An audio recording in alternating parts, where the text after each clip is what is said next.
प्रियंका बड़ी खुशी खुशी अपने किचन में काम कर रही थी। ब्लू कलर का टिफिन, मयंक जी को ब्लू कलर कितना पसंद है। पर भैया बच्चे थोड़ी ना है भाभी, इतना चमकीले रंग का टिफिन दुकान वाले थोड़ी ना लेकर जाते हैं। अरे वही तो बात है ना, हम बड़े हो गए हैं ये सोचकर हम वो बहुत सारी चीजें करना छोड़ देते हैं जो हमें जिंदा रखती है, अंदर से जिंदा और खुश। और वो स्पार्क, वो बचपना बने रहना चाहिए बुढ़ापे तक। इसलिए मैं इनकी फेवरेट कलर का टिफिन लेकर आई हूँ। अच्छा, तवे का ब्रेड संभाला, मैं अभी आती हूँ। प्रियंका अपने कमरे में जाती है और एक सफेद रंग के पेपर को दिल की शेप का कट करके उसे लाल रंग से पेंट कर देती है। Lunch for my best friend. जब इस नए टिफिन को खोलकर मयंक जी अंदर रखा ये नोट पढ़ेंगे तो कितने खुश हो जाएंगे। ये सही है, हाउ क्यूट। प्रियंका ने मयंक के लंच के लिए चीज गार्लिक ब्रेड बनाया था। वो लंच पैक करने के बाद सभी के लिए पोहे के ऊपर भुजिया डालकर टेबल पर लगाती है। अग्रवाल परिवार की असली बहू तो तू ही है बेटा। बताइए सुमित्रा जी, कोई कह सकता है कि बहू दूसरे कास्ट की है? इतनी जल्दी बहू ने हमारे समाज का खाना पीना सब कुछ सीख लिया।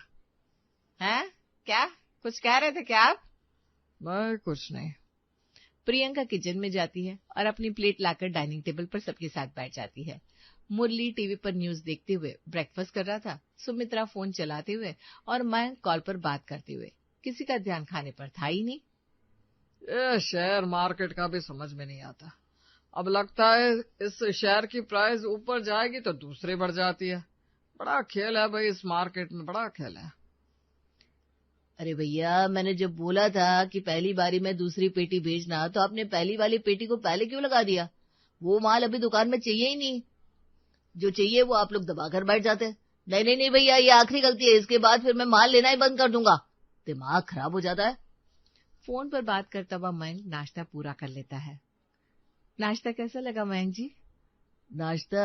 अरे हाँ, मैंने तो ध्यान ही नहीं दिया। क्या कह रहा हूँ, अच्छा मैं दुकान चलता हूँ। वो पार्टी ने ना मिस्टेक कर दिया, स्टाफ ने पेटी खोल दी तो बेकार में पैसे देने पड़ जाएंगे मुझे। चलो मेरा टिफिन पकड़ाओ जल्दी से। प्रियंका भागकर किचन से टिफिन लेकर आती है और अपने पति को पकड़ा देती है। 2 घंटे बाद मुरली भी दुकान जाने के लिए तैयार हो रहा था।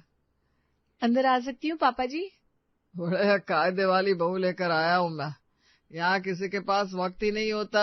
ये तो दूसरे के बाथरूम में भी बिना पूछे घुस जाए, और तू है कि कमरे में आने से पहले पूछती है अंदर आ जाऊं। बोल क्या बात है? हड़बड़ी अच्छी है पर हर समय नहीं। वैसे पापा जी, मैं क्या कह रही थी कि प्लीज शर्ट चेंज कर लीजिए ना। आप हर रोज दुकान में ये एक शर्ट पहनकर जाते हैं, अच्छा नहीं लगता। 15 दिनों से देख रही हूँ मैं आपकी अलमारी से निकाल कर दूसरा शर्ट देती हूँ, वेट। प्रियंका फौरन अलमारी खोलती है और एक गुलाबी रंग की लिनन शर्ट अपने ससुर जी को देती है। अरे नहीं नहीं बहू, उम्र रह गई है क्या मेरी ऐसे रंग पहनने की? अरे बुद्धू सा लगूंगा मैं। वैसे भी ज्यादा अच्छे कपड़े पहनकर किसे दिखाना है? जो जिंदगी देखनी थी देख ली। प्रियंका के ससुराल में चीजें बड़ी नीरसी हो गई थी। रोज वही काम, रोज वही उठना, वही एक खाना खाना और सो जाना। दोपहर को दुकान में जैसे ही मयंक थैले से अपना टिफिन निकालता है, उसका इतना चमकीला रंग देखकर हैरान हो जाता है। क्या बात है भैया, भाभी ने नया टिफिन दिया है, काफी रंग बिरंगा लग रहा है। इस प्रियंका का भी ना समझ में नहीं आता, ये क्या उलझुल हरकतें करती रहती है। कभी पानी में पूरियां तलती है, कभी बैठकर बादलों की स्केचिंग करती रहती है। और अब देखो मेरी टिफिन है चेंज कर दी। कितनी बार का ऐसे कि मुझे चीजों में फेरबदल पसंद नहीं है। नहीं नहीं, वो बात नहीं है, वो आज काम वाली नहीं आई थी ना, तो नया टिफिन निकाल कर दे दिया होगा। मयंक जैसे टिफिन खोलता है उसके अंदर दाल चावल ना देखकर गार्लिक ब्रेड दिखता है। उस दिन मैदे का नूडल्स भर भर के दे दिया, फिर चावल के लड्डू बनाकर भिजवा दिए। और अब ये प्रियंका का भी पता नहीं कैसा खाना बना रही है आजकल। एक तो पार्टी ने खून पी रखा है, ऊपर से मेरी पत्नी। ए छोटू, तू जरा दुकान संभालना, मैं घर से होकर आता हूँ। मुरली दोपहर के खाने के लिए घर से निकल रहा था कि मयंक उसे देखकर उनके साथ ही घर के लिए निकल पड़ता है। आ गए आप लोग? बहू, खाना लगा दे। अरे वाह, आज सूरज कहाँ से निकला है? ये तो श्याम बाबा की कृपा हो गई। दोपहर में गल्ला छोड़कर आप लोग घर आ गए मयंक जी। अच्छा, मैं समझ गई। मेरा नोट देना पसंद आ गया होगा। शॉक्ड हो गए होंगे कि शादी के इतने दिनों बाद ये पे। क्या करती रहती हो तुम? वो तो आपके लिए। टिफिन में गार्लिक ब्रेड कौन देता है? मम्मी बताओ तो। कभी चावल के गोल लड्डू बना देती है तो कभी मैदे वाला चाउमीन बना देती है। तुम्हें पता है ना मुझे इस तरह से खाने में छेड़छाड़ पसंद नहीं है। अरे समझाओ ना मम्मी इसे, ऐसा तो मेरा शरीर पानी हो जाएगा।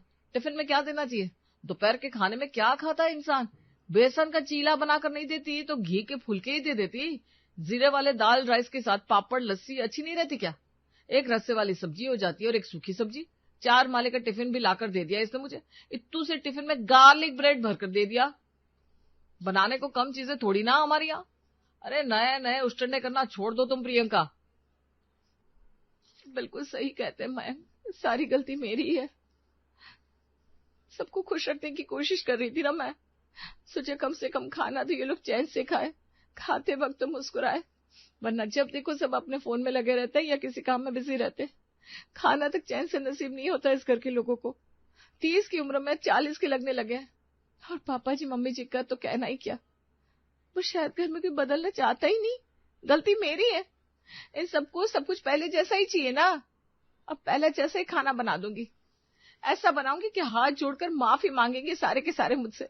अगली सुबह छज्जे तक लगी एक लकड़ी की सीढ़ी पर प्रियंका खड़ी फ्लैशलाइट दिखा रही थी और छज्जे पर थी कामवाली।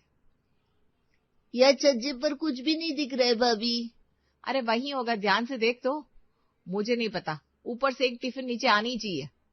रसोई की छज्जे पर चढ़ी कामवाली इधर उधर फ्लैश लाइट की मदद से देखती है। तभी उसे एक अजीब सा ढीला ढाला मरियल सा टिफिन दिखता है। ये टिफिन तो 90 बरस का लग रहा है। अब बस इसकी समाधि का वक्त है भाभी। ऊपर यही टिफिन है और कोई सलामत टिफिन नहीं दिख रहा।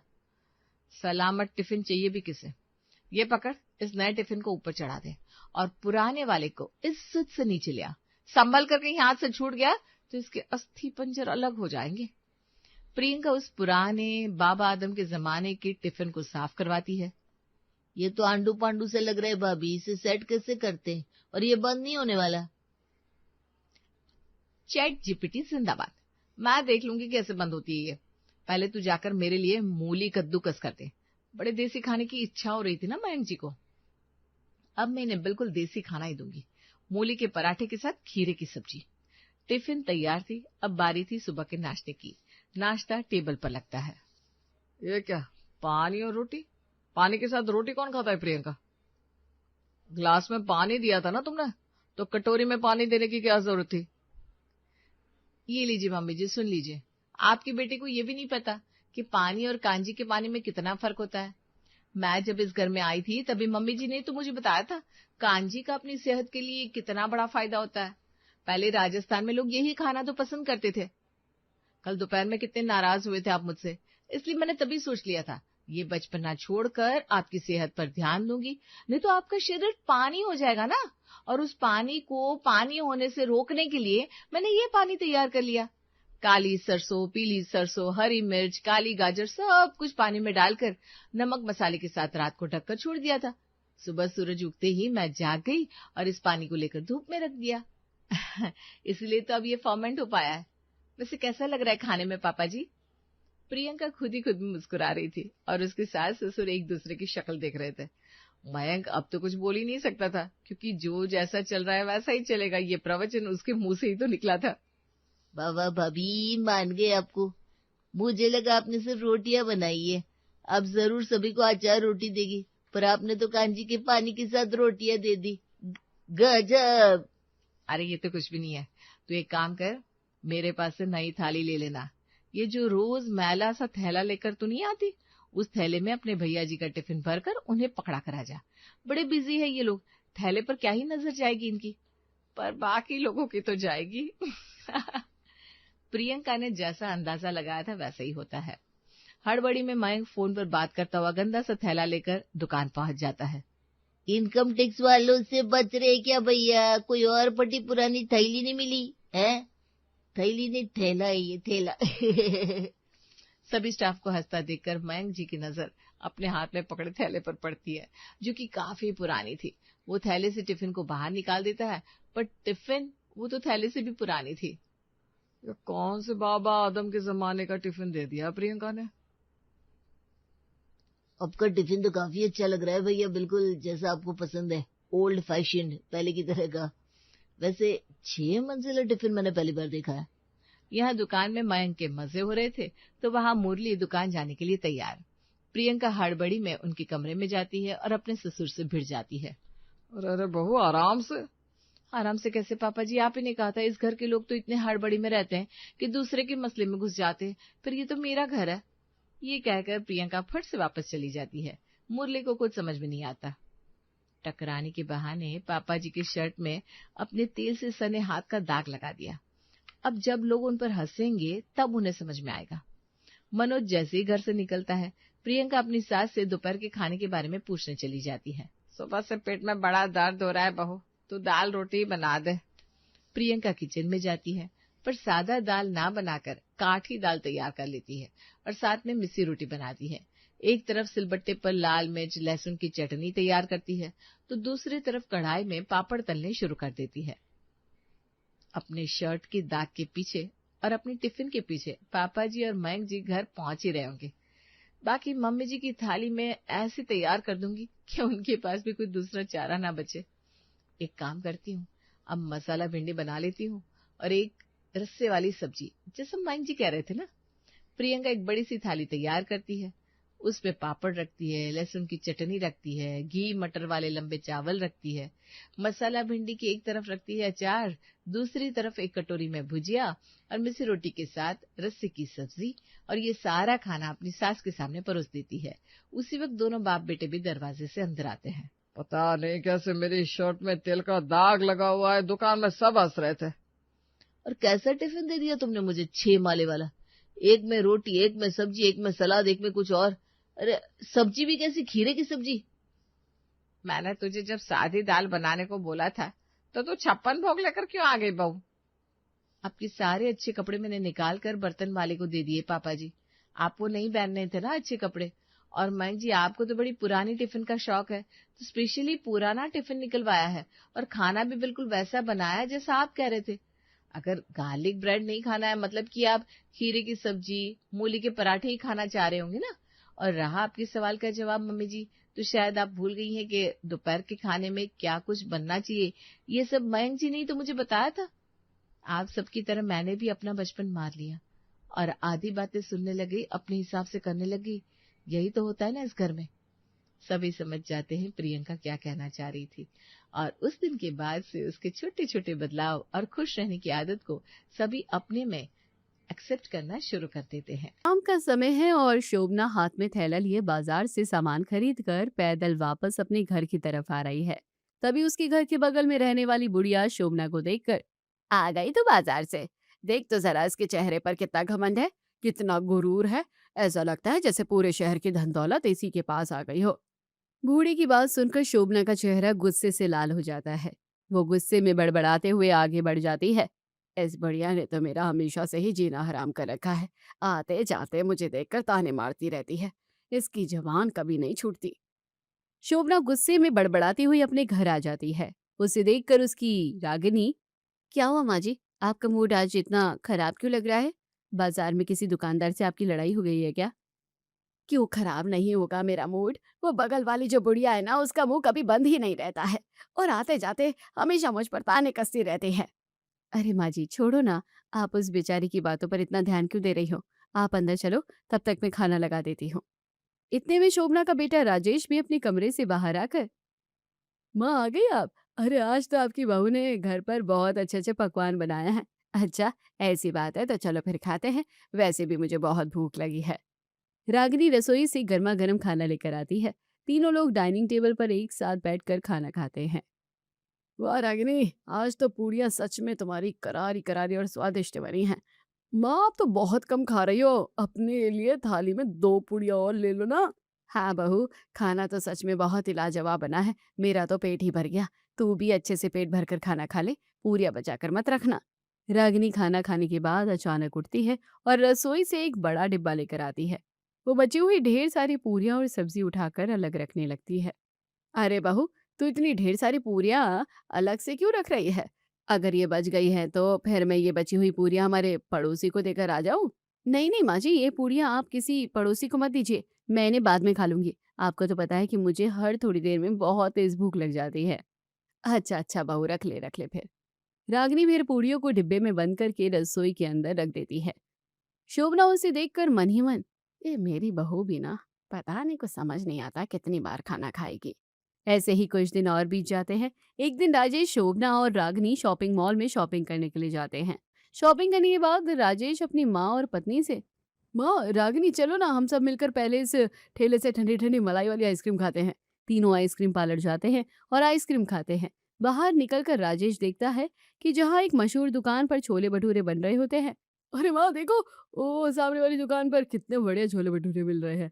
चलो आज दोपहर का खाना हम सभी वहीं बैठकर खाते हैं। तीनों दुकान के अंदर बेंच पर बैठ जाते हैं और दुकानदार उनके सामने गर्मा गर्म प्लेटें रखता है। वो तीनों बहुत मजे से मसालेदार छोले भटूरे खाने लगते हैं। वाहो, छोले भटूरे तो सच में बहुत ही अच्छे और स्वादिष्ट बने हैं। अगर तेरा मन और कर रहा हो तो शर्मा मत, अपने लिए एक और प्लेट ले ले।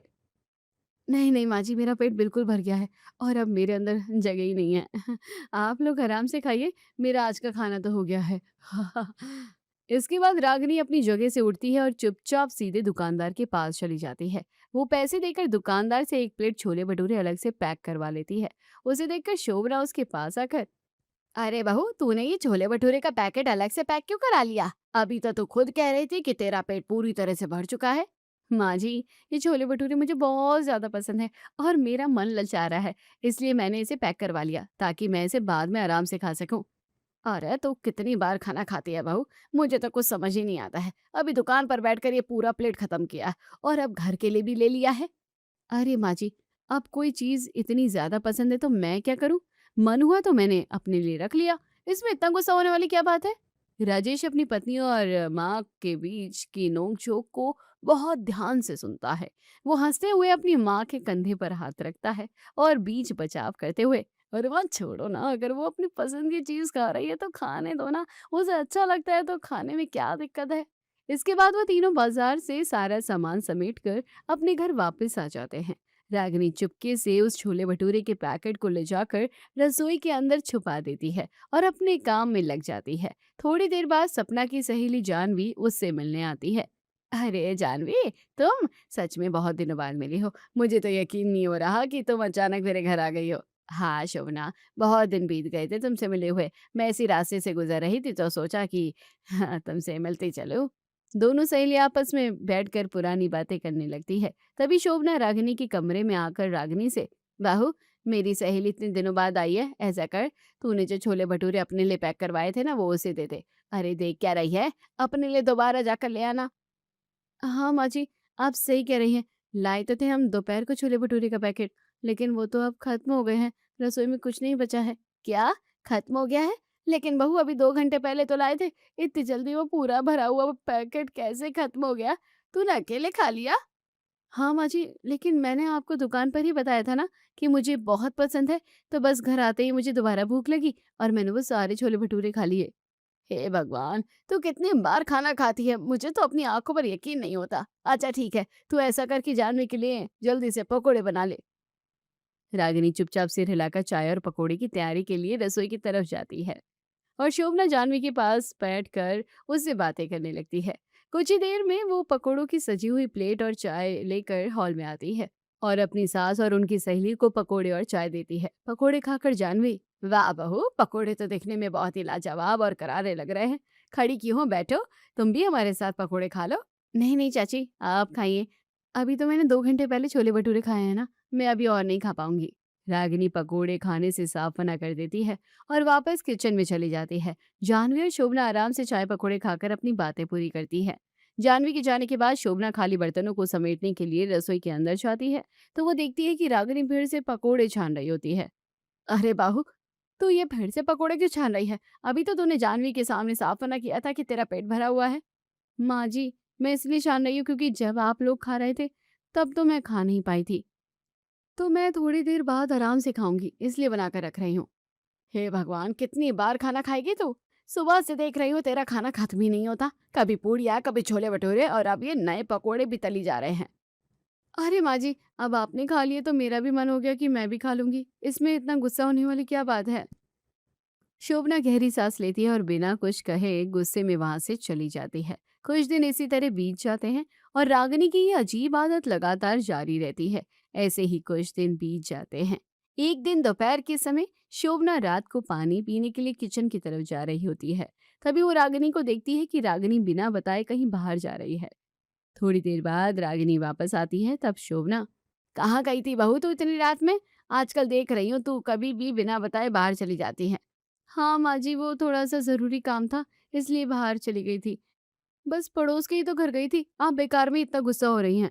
रागिनी अपनी नजरें चुराकर अपने कमरे में चली जाती है। ये सब देखकर शोभना मन ही मन, लगता है बहू मुझसे कुछ छुपा रही है। ऐसे ही कुछ दिन और बीत जाते हैं और एक सुबह शोभना अपनी बालकनी में कपड़े सुखा रही होती है। तभी उसकी नजर अचानक नीचे पड़ती है। वो देखती है कि रागिनी चुपके से घर के बाहर निकलकर बगल वाली बूढ़ी औरत से बात कर रही है। ये देखकर शोभना का गुस्सा सातवें आसमान पर पहुंच जाता है और वो नीचे उतरती है। रागिनी जैसे ही बात खत्म करके अपने कमरे के अंदर जाने लगती है, शोभना गुस्से में, बाहू ये क्या बदतमीजी है तुम्हारी? तुम्हारी हिम्मत कैसे हुई वहां जाने की? मैंने तुम्हें कितनी बार मना किया है ना कि उस बंगले वाली बुढ़िया से बात नहीं करना।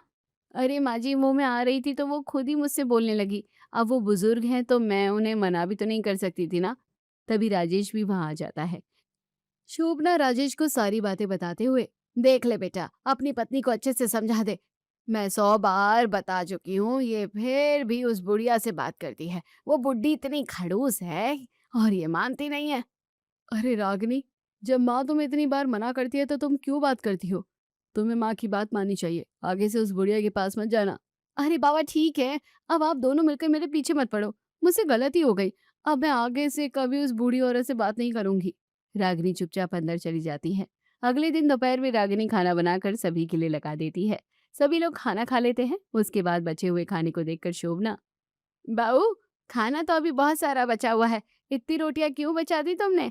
माँ जी मैं अभी खाऊंगी ना खाना, मुझे दोबारा भूख लगेगी तो मैं खा लूंगी। बहू तू कितनी बार खाना खाती है? सुबह से लेकर रात तक बस खाना ही खाना। अरे माँ, तुम बार बार क्यों उसका खाना गिनती रहती हो? खाने दो ना उसे जितनी भूख है। शोभना नाराज होकर अपने कमरे में चली जाती है। आधी रात के समय अचानक शोभना को प्यास लगती है, इसलिए वो बिस्तर से उठकर पानी पीने के लिए किचन की तरफ आती है। तभी वो देखती है कि रागिनी हाथ में एक टिफिन लेकर घर के बाहर जा रही है। अरे, इतनी रात को रागिनी हाथ में टिफिन लेकर कहाँ जा रही है? चोरों की तरह चुपके से बाहर निकली है। मुझे तुरंत इसका पीछा ही करना होगा। शोभना दबे पांव रागिनी के पीछे पीछे घर से बाहर निकल जाती है। वो देखती है कि रागिनी सीधे उसी बगल वाली बुढ़िया के घर जाती है। बुढ़िया उसे देखकर, आ गई बेटा, मैं तो कब से तेरी राह देख रही थी। मुझे पूरा भरोसा था कि तू आज इस भूखी बुढ़िया के लिए खाना जरूर लेकर आएगी। हाँ माँ जी, मैं आ गई हूँ। सब सो रहे थे इसलिए थोड़ा देर हो गई। लीजिए खा लीजिए। रागिनी मुस्कुराते हुए टिफिन बूढ़ी औरत के सामने रख देती है। बूढ़ी औरत खाना खाने लगती है, लेकिन पहला निवाला खाते ही बुढ़िया, अरे बहू, तू ये रोज रोज बिल्कुल ज्यादा ज्यादा खाना क्यों बनाती है? कुछ अच्छा सा बना कर खिलाया कर। माँ जी, अच्छे पकवान वाला खाना भी आपके लिए जरूर लाऊंगी। आज तो आप यही खा लेना। अच्छा मैं चलती हूँ, वरना यदि माँ को पता चला तो वो बहुत गुस्सा करेंगी। अरे उस खड़ूस बुढ़िया की बात मेरे सामने बिल्कुल मत किया कर। तेरी सास बहुत ही ज्यादा खड़ूस है, हमेशा बिन बात के हर किसी पर गुस्सा करती है। माँ जी, आप बार-बार मेरे सामने उनकी इस तरह से बुराई क्यों करती हो? मैं कितनी बार मना करती हूँ, आप उनकी बुराई मत किया करो। ठीक है बेटा, तू इतना गुस्सा मत कर। और अगर तू बोल रही है तो आज के बाद मैं नहीं करूँगी। ठीक है माँ जी, अब मैं यहाँ से निकलती हूँ। आप आराम से बैठकर पेट भर खाना खा लीजिए। मैं कल सुबह फिर आऊँगी। शोभना अपनी बहू की ये सब बातें सुनकर चुपचाप घर लौट आती है। रागिनी जैसे ही घर के अंदर कदम रखती है, शोभना उस पर गुस्सा करते हुए, कहाँ गई थी तू आधी रात को? वो माँ जी, मैं तो बस बाहर ऐसे ही ताज़ी हवा में घूमने गई थी।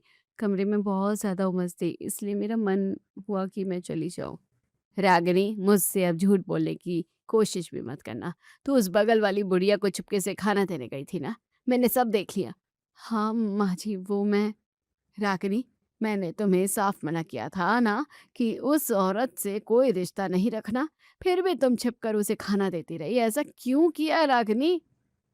माँ जी, मैं जब से शादी करके आई हूँ तब से देख रही हूँ कि वो हमारे बगल में रहती हैं। उनको कोई पूछने वाला नहीं है। वो बेचारी अकेली रहती हैं, तो हम पड़ोसी होने के नाते इतना तो फर्ज निभा ही सकते हैं ना उनके लिए।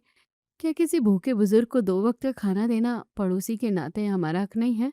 बिल्कुल नहीं कर सकते हम। उसने मेरे साथ बहुत बुरा किया था।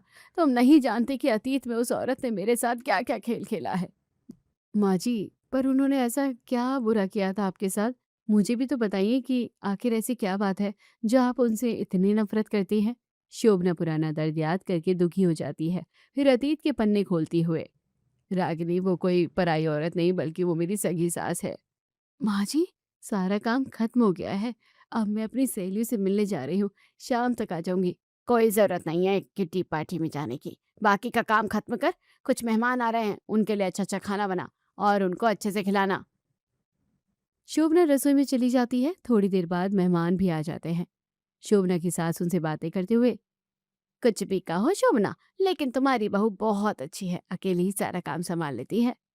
कुछ भी कहो शोभना, लेकिन तुम्हारी बहू बहुत अच्छी है, अकेले ही सारा काम संभाल लेती है।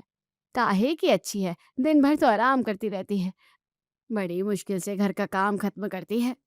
शोभना नाश्ता लेकर आते हुए अपनी सास के मुंह से अपनी बुराई सुनकर बहुत दुखी होती है। मेहमानों को नाश्ता करवाने के बाद शोभना अपने कमरे में जाकर अपने पति से, अजी मैं सारा दिन काम करती हूँ, फिर भी माँ जी मेरी बुराई करती है। जाने दो ना शोभना, कुछ नहीं होता, करने दो बुराई, उससे क्या हो रहा है। शोभना की आंखों से लगातार आंसू बह रहे होते हैं और रागिनी उसकी बात सुनकर अपनी सास के आंसू पोंछते हुए, माँ जी, यदि आपकी वो सगी सास है तो फिर वो आज इस तरह अलग कैसे रहती है? वो हमारे घर के ठीक बगल वाले कमरे में रहने क्यों नहीं चली गई?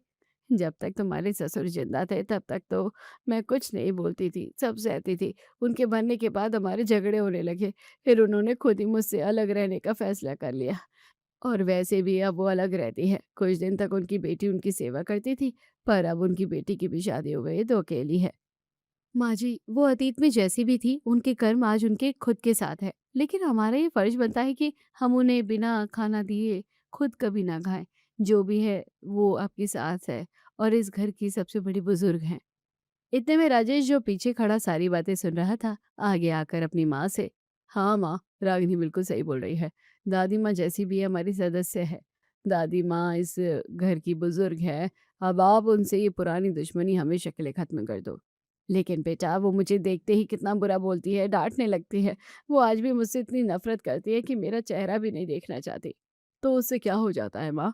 कुछ नहीं होता उस पुरानी बात से, बोलने दो उन्हें। आप तो दिल की बहुत अच्छी हो और हमेशा अच्छी रहोगी ना। शोभना अपनी बेटे और बहू की बात मान जाती है। उसका दिल पूरी तरह से पिघल जाता है। अगली सुबह सूरज निकलते ही शोभना, राजेश और रागिनी तीनों मिलकर बगल वाले कमरे में जाते हैं।